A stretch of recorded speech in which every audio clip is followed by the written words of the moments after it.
Every year, the second Monday in October sparks the same question.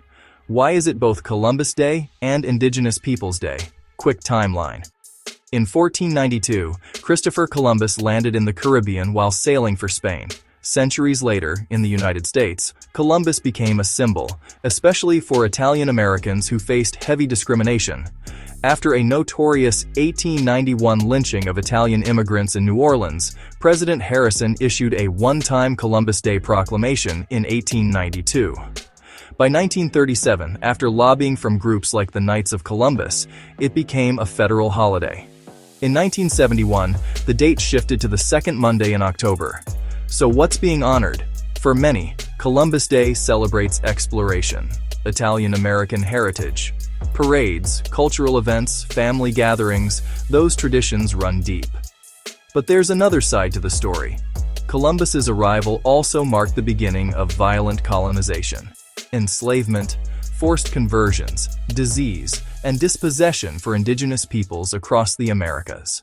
That reality led many communities to ask, if we remember this moment, who are we centering, and who's left out?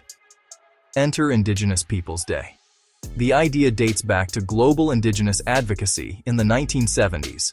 In 1992, on the 500th anniversary of Columbus's landing, Berkeley, California, formally adopted Indigenous Peoples Day. Since then, cities, tribes, and states across the U.S. have joined in, honoring Native nations' resilience, cultures, and sovereignty.